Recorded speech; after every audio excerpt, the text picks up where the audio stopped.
Okay, today I will talk about economic importance of protozoa, that in which we will study both harmful and useful protozoans. So I will begin with the harmful protozoans. So first of all, I will start with the uh, water pollution.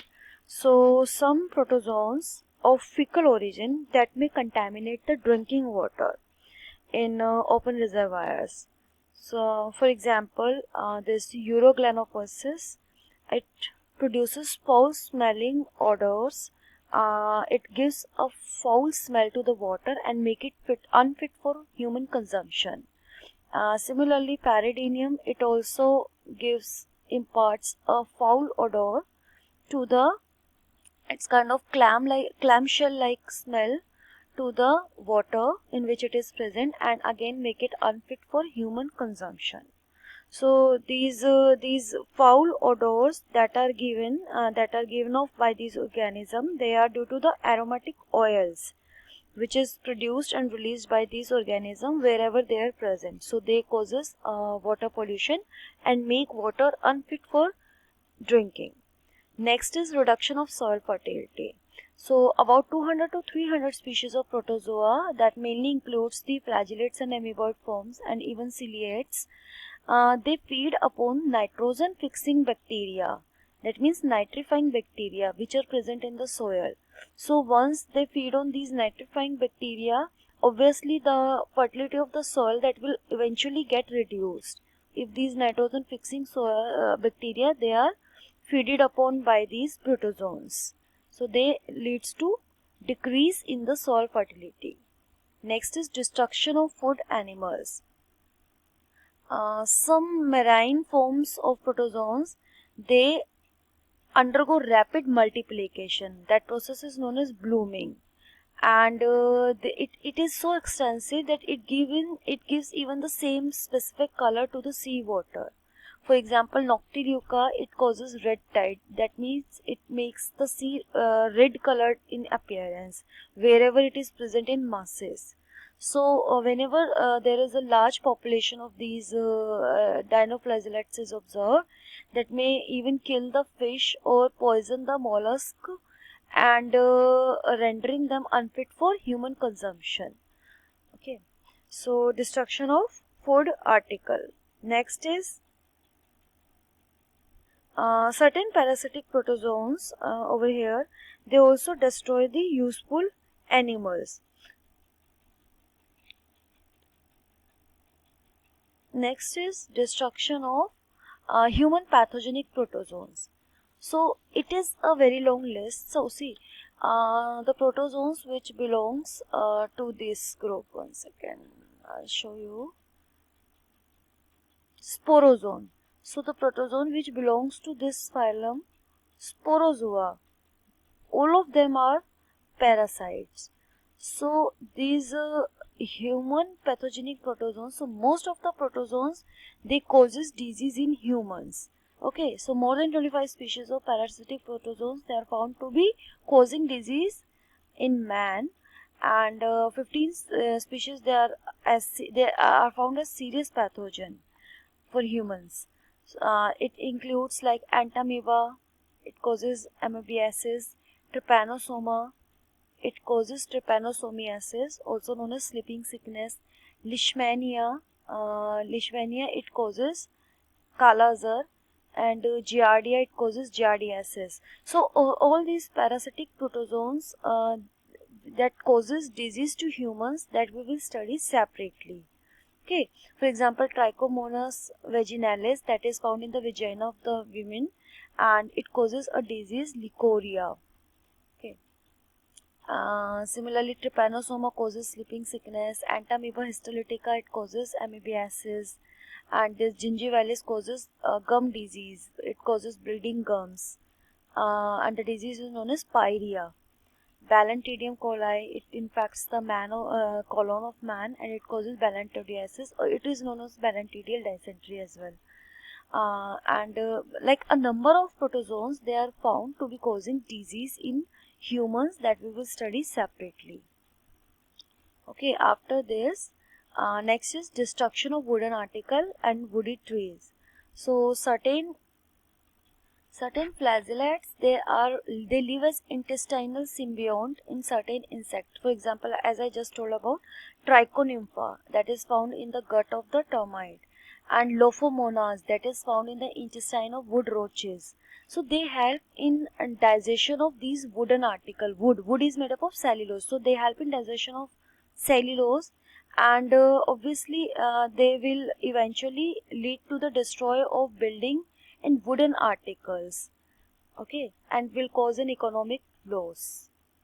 So this is the structure of Trichonympha that is found in the gut of termite. So this is all about the harmful protozoans. So what harmful activities are observed? Like they causes reduction in soil fertility, they causes water pollution by imparting unpleasant odors to the water body and making it unfit for human consumption. They also leads to the destruction of wooden article. For example, due to the presence of these symbionts in their gut, they're able to do that, and they're mostly found as symbiont in the gut of the insect, and that insect feeds on the wooden article, causing a loss. Next is destruction of food animals. They also feed on animals which are used as food by man, okay, and they cause a number of diseases in humans. So parasitic protozoans, they also come under harmful protozoa, okay. So now we will study about the beneficial protozoans. So we'll start with protozoans as food. So protozoan, they form mostly the first link in many food chain that ends in man.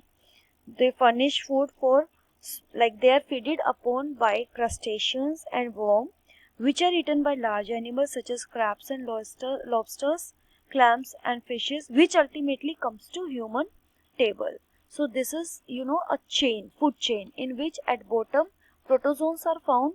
Protozoans, they are feeded upon by crustacean or worm. Okay, these crustacean or worm are feeded upon by crabs, lobster, clams, fishes, which are ultimately consumed by human. So it's a food chain on the top of which human is found, and at bottom of which protozoans are used as food. Next is radiolarian and foraminifera oozes. It is also one of the most important, like it is very important from industry point of view. So the siliceous and calcareous shells of these radiolarian and foraminiferan protozoa, what happens when their shell gets sink to the ocean floor, they get collected on the sea floor. Okay, so about 30% of the ocean bed is covered with the oozes formed by skeleton of genus Globigerina. It's a protozoan. Okay, uh, here Globigerina. So in Pacific and Indian Ocean, most of it is covered with radiolarian oozes. So these skeletal deposits, they are put to many commercial uses. Like they are used as filtering agents. White chalk is found of this. Great Pyramid of Egypt, they have been carved out from the limestone deposit. Limestone deposit means the dried skeleton of these protozoans. It is formed from there. Most of the building in Paris, they are made up of limestone, that is again formed from the shell of foraminiferan Miliolina, and most of the skeletal element of belonging to these oozes, they are used as filtering agent, abrasives and building stones, of which building is formed. Next is location of oil deposits. So they help in oil exploration.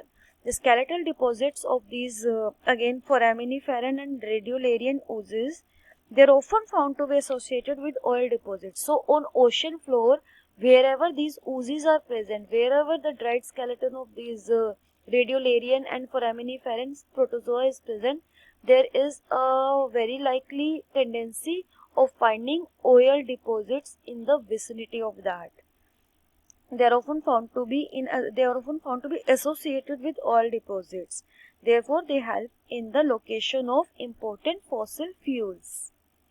Next is evolutionary importance. Certain protozoans are found to be connecting link between different taxonomic group of animals. For example, Mastigomoeba. It is a connecting link between Mastigophora and Rhizopoda protozoa. Protospongia, it's a colonial protozoan, and that is found a link between protozoa and porifera. And scientific studies, the many protozoa, they are employed in biological and medical researches. For example, uh, Tetrahymena, is it mentioned over here? Tetrahymena, it is used in nutritional research. The effect of various food and poison, they have been worked out on this organism. And like Volvox, it's a colonial protozoan. It shows physical coordination among different zooids. Pelomyxa, that is also again used to study the physiological studies of protoplasm. And they are also used to carry out phylogenetic relationships between them. And they are also used by geneticists for study of heredity and variation because of their quick reproduction. And last, they are also associated with the water purification. Mostly holozoic protozoan, they feed on decomposer bacteria that are found in polluted water. So they feed on those decomposing bacteria and helps in purification of the drinking water. One more point is insect control. Protozoa, they also keep many harmful insects under control by parasitizing over them. Okay, so this is all about the economic importance of protozoan, in which both beneficial as well as harmful protozoans are found. Harmful protozoan includes the activities, includes like reduction of soil fertility, water pollution, destruction of wooden article, destruction of food animals, production of disease. Okay, and useful protozoan include, they are used as food in food chain. They are important for industry. For example, the foraminiferan and radiolarian oozes, they are found to be present on ocean bed, and many they are used for making filtering agent, chalks. Okay, and building material is also formed from the skeletal deposit of these oozes. Oil exploration, wherever these oozes are present, they are found to be associated with oil resources, and they also are used for important for location of fossil fuels. And scientific studies, many protozoa, they are employed in biological and medical researches. And insect control, they keep the harmful insect population under control by parasitizing over them. And last is water purification. They feed on decomposer bacteria and help in purification of water. So all these are the these points comes under economic importance of protozoa.